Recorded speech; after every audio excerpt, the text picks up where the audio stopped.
wholesale stuff that you have? Yeah, well, no, these are retail things. They're squishies. So the other ones that I showed you were squishies too, but these are like fast food squishies. The other ones was. All right, I'll talk to you later. All right, bye. Bye.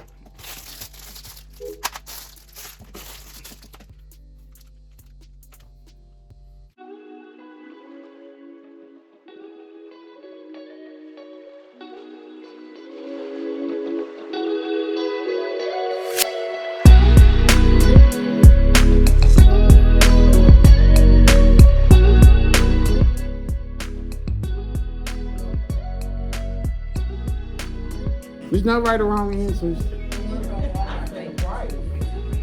Very good. It may a little bit, but not too much. All right.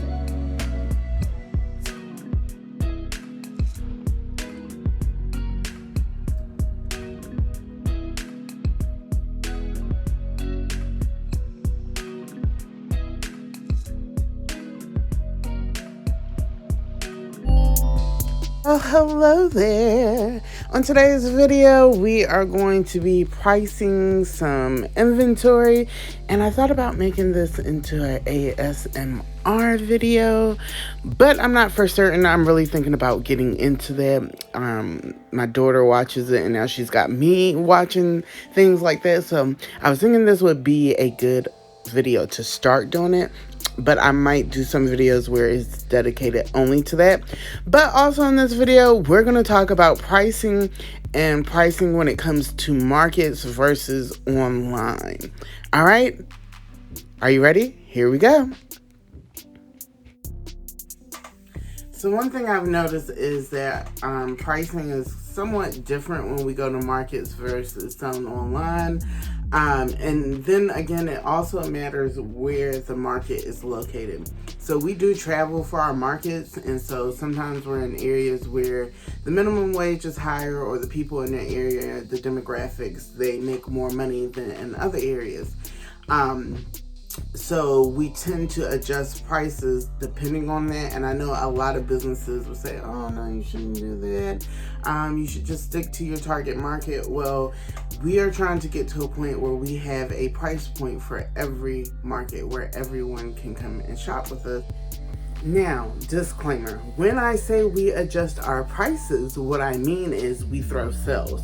So the prices of the items never really change. The actual amount is still the actual amount. So if we have, let's say for instance, a scrunchie listed on our website for $12, the price tag at the market still says $12, but what we do is we throw a sale to make it more affordable for the people in that area.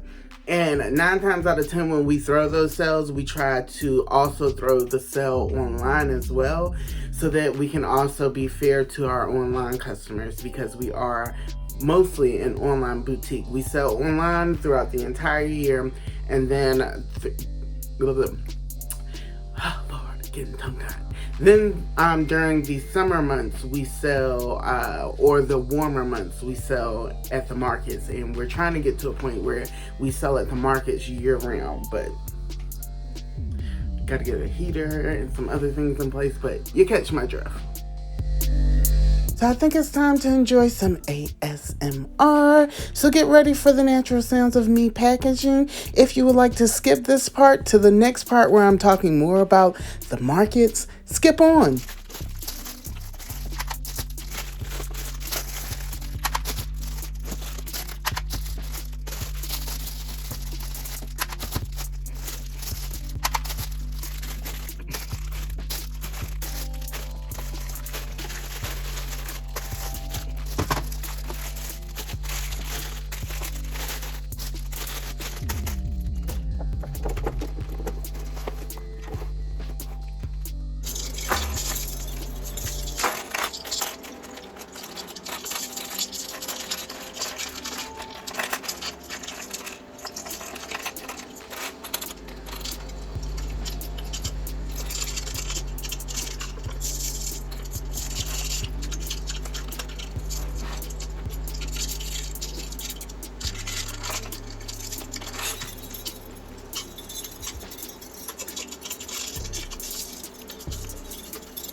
cool.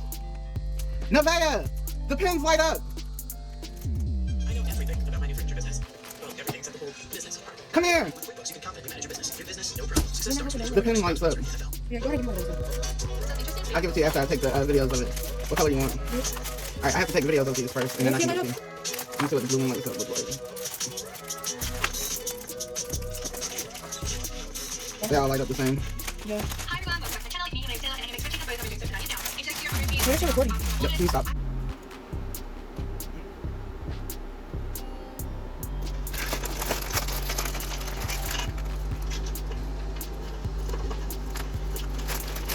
Nevaeh, which one of these would you want?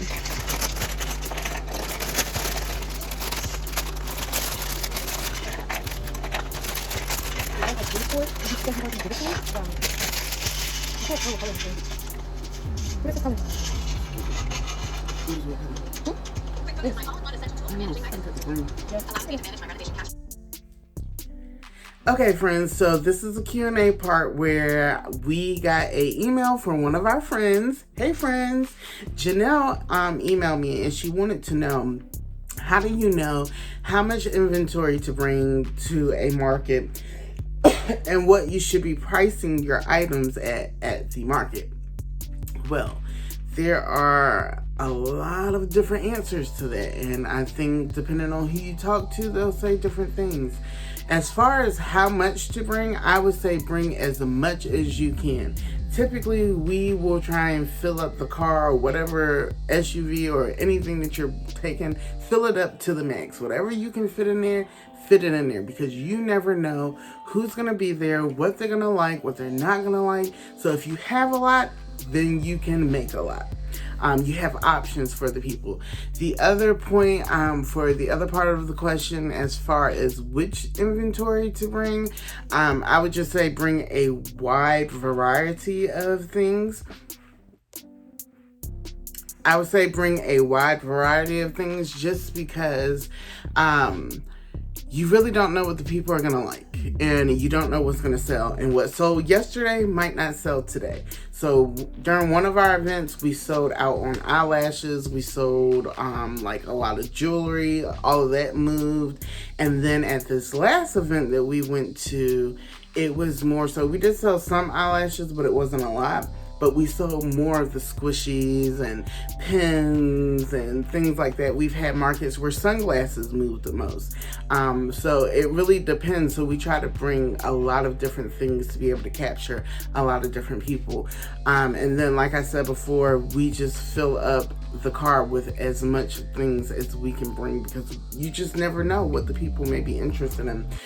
What you could do is go to the market like the weekend before to see what other people there are selling and kind of get a gauge of, okay, this is the type of crowd. Like one market we did, it was mostly Hispanic people that were there.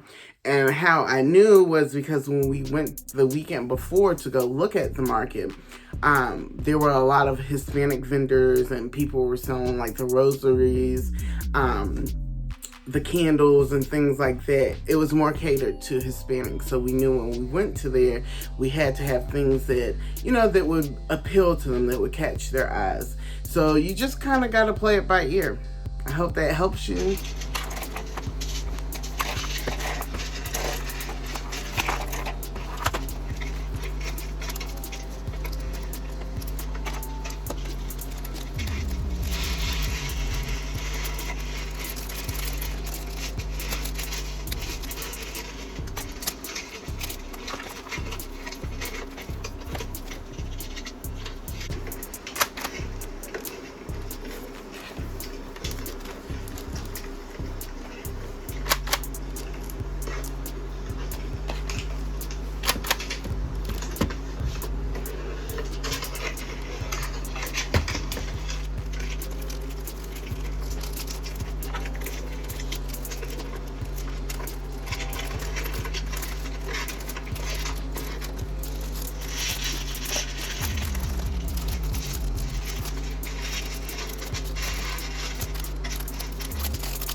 As far as pricing goes, we try to have things that range from $1.50 all the way up to maybe $20-$30. Typically we try not to go past that price point at the markets, but I would like to start selling things that are more at below $1 or at $1. So we try to do sales like 2 for $5, 3 for $15, things like that, to make people want to come and spend with us, just to catch your eye. But typically we have a price point that ranges from anywhere from $1 up to $30.